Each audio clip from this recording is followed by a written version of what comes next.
City Council members have the final vote in creating laws and approving city budgets. They may develop their own initiatives as well as respond to the mayor's proposals. While the mayor has more power than any individual council member, the council has the ultimate say on which laws are passed. Some city charters even give their council members the power to select department heads and direct control over city departments. They may also be charged with allocating funding to certain projects in the districts that elect them.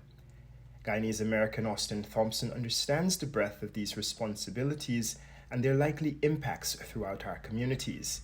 He believes that he can do a better job representing his community and helping to bring solutions to some of the challenges they face.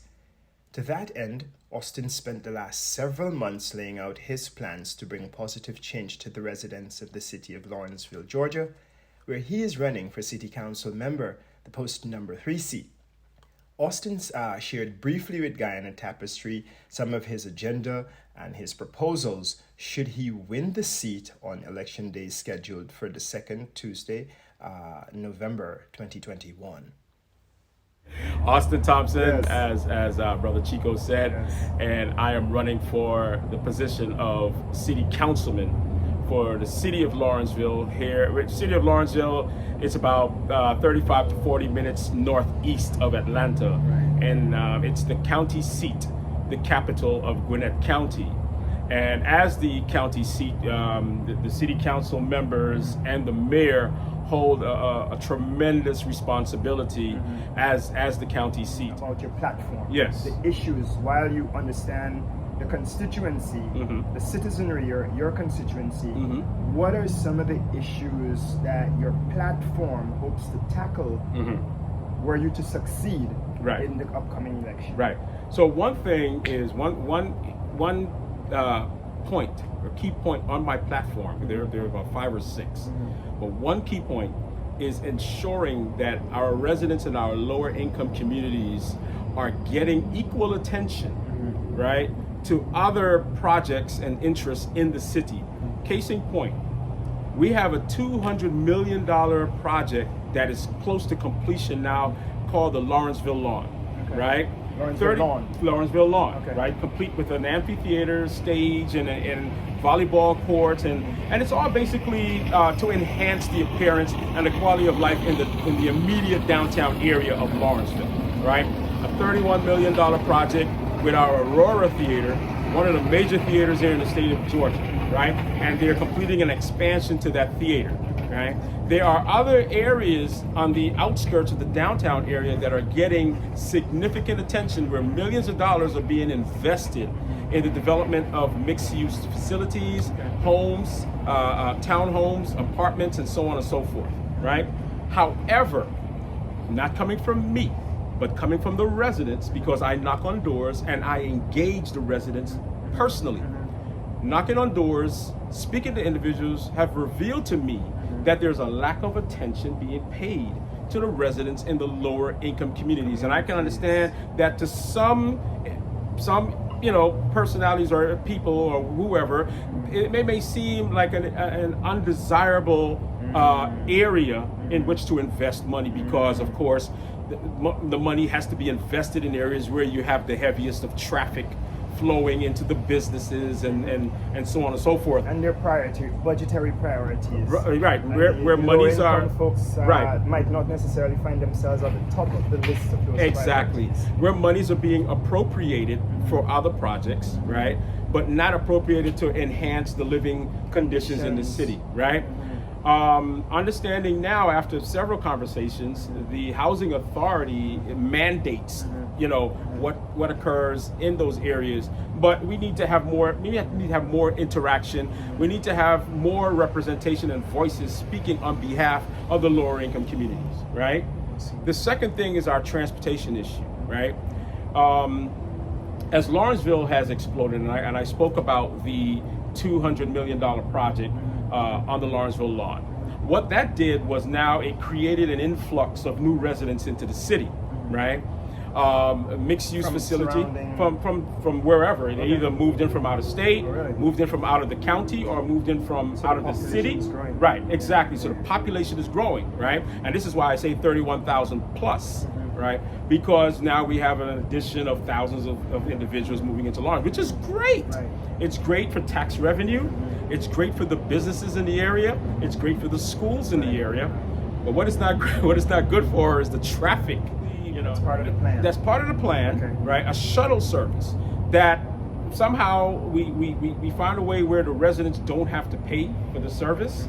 Because in our lower income communities, we have folks who are making less than a living wage, right? Who may not be able to afford Uber and Lyft and a taxi, right?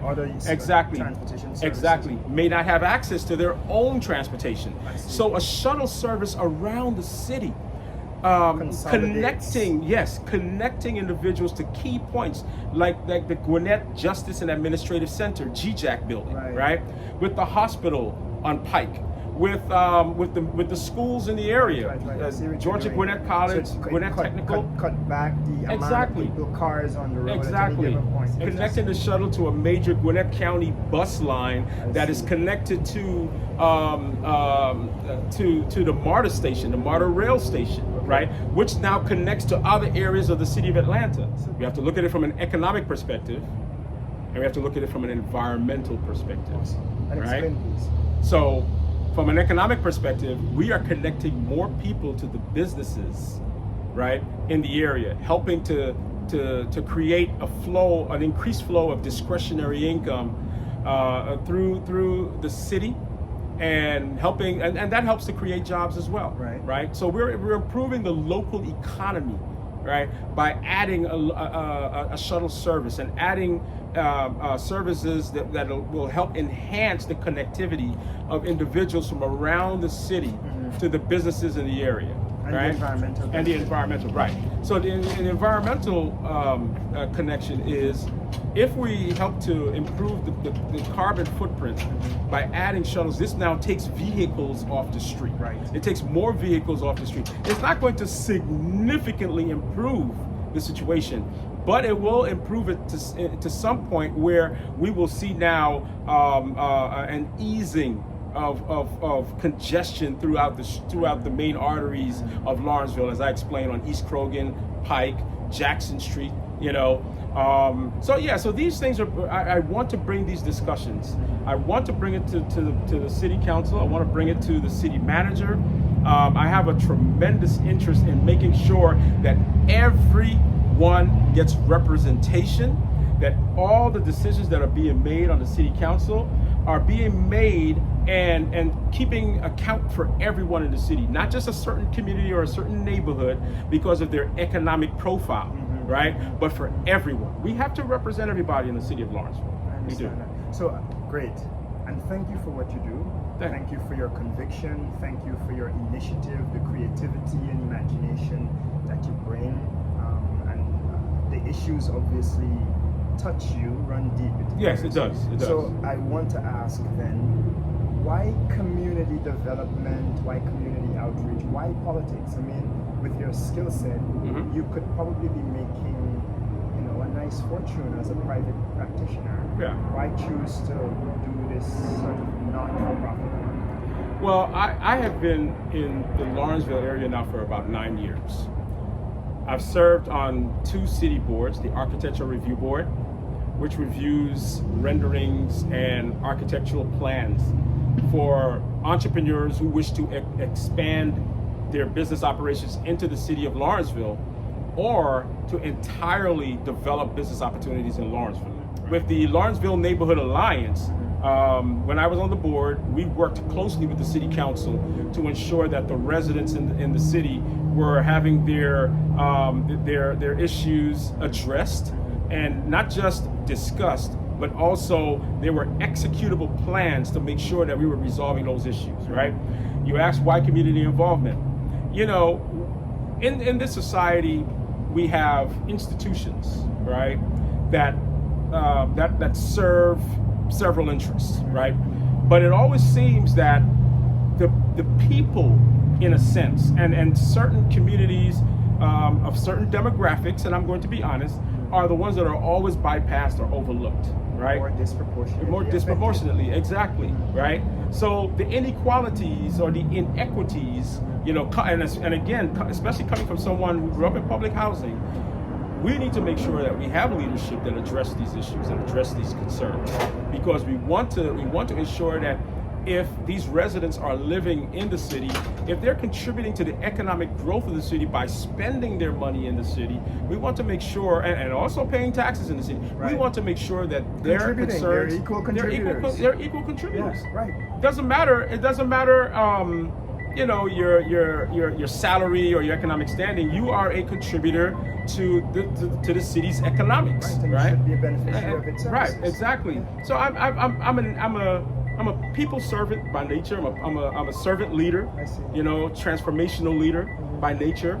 So my goal is always to transform conditions and always to serve the people. I've been serving, you know, folks for over 35 years. And I remember, and this started from Brooklyn, New York, Medgar Evers College. My platform also includes work with the local business community, entrepreneurs and the small businesses in the area. I've been a business consultant now for 15 years. I've worked with helping small businesses get access to resources that they need, marketing, access to capital, operations. I do business planning, research, and writing for small businesses, and I host business webinars for small businesses. So I have an inherent passion for small business growth and development. We have a Gwinnett Entrepreneur Center, which has been constructed and will open soon, that will serve entrepreneurs in the city. I want to be able to work with the small business community to find ways in which we can help our small businesses operate more efficiently, more sustained success to their business, and especially coming out of COVID. Man, we've lost. You know, there are 30 million plus small businesses in the United States. We've lost over 1 million businesses, right? Yes. And out of that, 100,000 of them may not, you know, reopen, back, right? Yeah. So I definitely want to put a focus on how we can help develop even further our small businesses in the community. Focus on the quality of life. Code enforcement is another. We spoke about transportation, right? But I also want to make sure that our residents and our business owners in the city are getting the attention they need. The low-income communities, transportation, and you know, just to be an engaged council member. How do you plan? Tell the people. Yes. First off, the Caribbean community. Yes. In your district. Yes. How was the numbers? How are we looking? Well, you know, because we need to know about the support. Right. Exactly. And you know, they are Caribbean residents from various nationalities in our community. And when I say Caribbean, I don't mean just from the English-speaking Caribbean. I'm speaking Caribbean as far as including Hispanic-speaking, Spanish-speaking, French-speaking, you know, Dutch. Because as I said, I volunteered with the Latin American Association for 15 years. Right? We have a huge Hispanic community from Puerto Rico, from Mexico, to Dominican Republic, you name it, right? Colombia, and these are people that I have met and spoken with, right? The Haitian community, and I'm meeting with the LGBTQ community. I'm meeting with the Asian, Big Tent. Yes. I'm meeting with the Asian community. I've met with their leaders already, and I still have more meetings to go with that community. Awesome. And that's I'm meeting with the Caribbean, right? Exactly. Building a coalition. Building a coalition and engaging folks for partnership, right? Because I can't do this alone, and you can't do it alone. So we have to build a collaboration. And this is why I'm extending on my door knocking and my phone calls. I have events posted on my website. You have a website? I do have a website. So what's the website? The website is voteforaustinthompson.com. VOTEFORAUSTINTHOMPSON.com. I also will set up. Vote for AustinThompson.com. Say anything Guyanese. Vote for AustinThompson.com. That's right. That's right. That's right.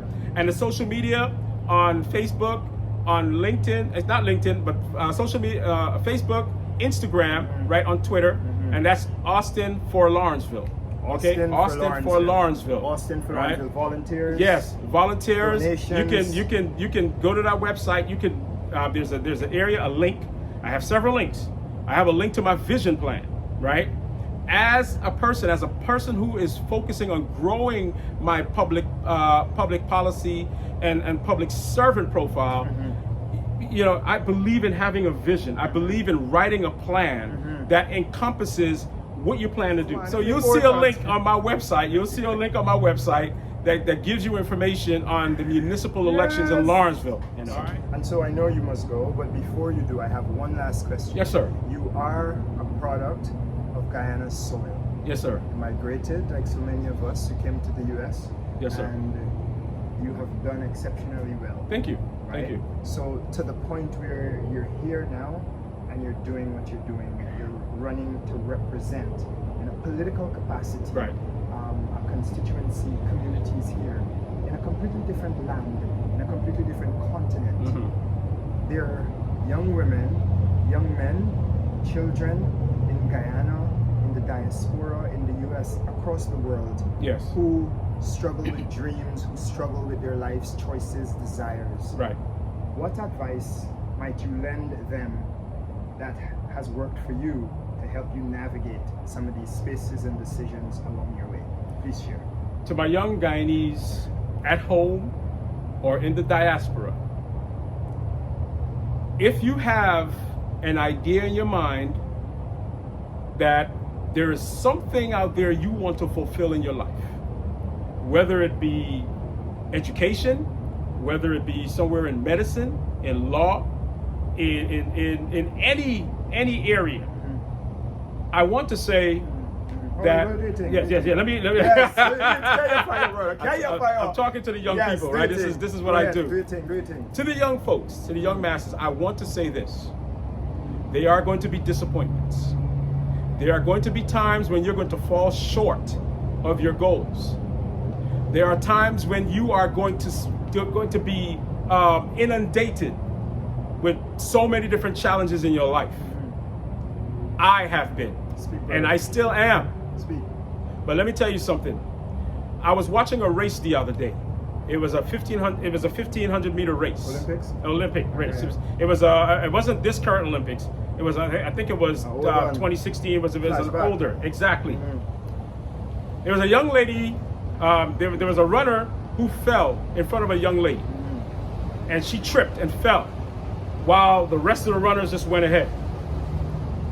She got up, she collected herself, and she got back in the race. She could have chosen to sit down there and cry and lament on the moment of falling and possibly not being able to, achieve her dream. Exactly. On a big stage. Yes. But she got up. She got back in the race. She was somehow miraculously able to catch up with the group.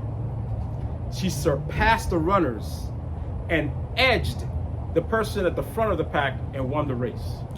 Really? And won the race after falling. You know who this is? Do you know? I don't know who this is, but I'm going to find out. Right. I'm going to find out. Powerful. But the reason why I'm saying this is because in life, there's always going to be challenges. There's always going to be something thrown in your path as an impediment to your progress. But remember this: nothing comes easy in life. Nothing comes free in life. But as long as you have that vision, you have that impression in your head that one day you're going to be a doctor. One day you're going to be an astronaut. One day you are going to be a teacher. One day you are going to be a lawyer. One day you are going to be whatever it is. Whatever you have that impression in your head, I want you to make sure to apply one thing: be persistent. You see me here in this suit, you see me here with Brother Chico doing this interview. It has not been an easy path to this moment. This is my second election. And on that night in 2019 when I lost, I knew I was going to be that lady who tripped. I was going to get up and get back running again. And I'm going to get to the front of the pack, and I'm going to cross that finish line and finish first. We are Guyanese. One people, one nation, one destiny, right? As a Guyanese person, I am proud to be a representative of the Guyanese people. Yes. Guyanese people, regardless of where you are in life, regardless, I am proud to be a Guyanese. I'm proud to represent my Guyanese people. All right? So thank you, Brother Pelham. Awesome. And to the young people, Big keep up, moving. Big Yes. up. Big this brother up. You see, this is why. This is what we're talking about. So we want to big up Brother Austin. Thank you, Austin. Thank you so much for what you're doing, your leadership, We will continue to share Austin's story, his journey. The election is November 2nd.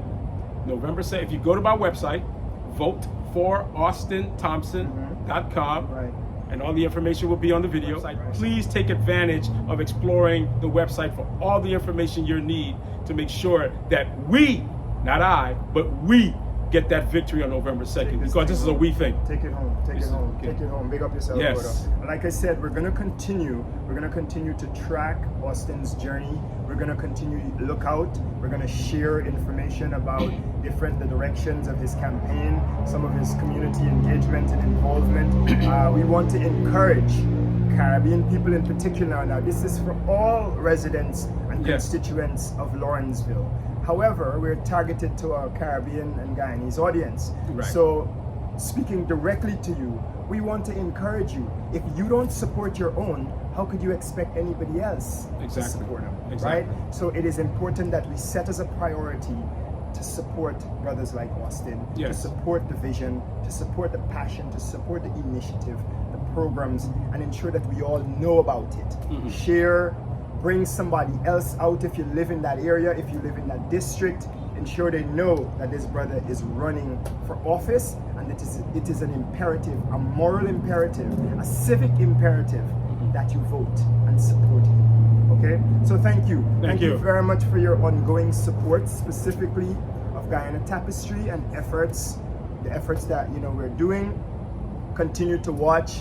Look at us also, like Austin mentioned, we're all on the social media platforms, Facebook, Instagram, YouTube, Twitter, all Guyana Tapestry. Yes.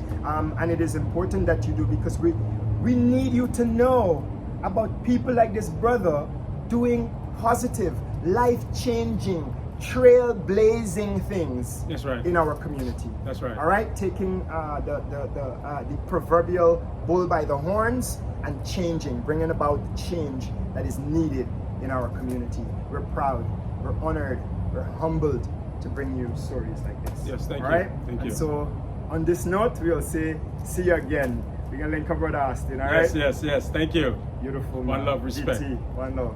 Bless up, brother. Yes, blessings. Respect. Yes. Boom.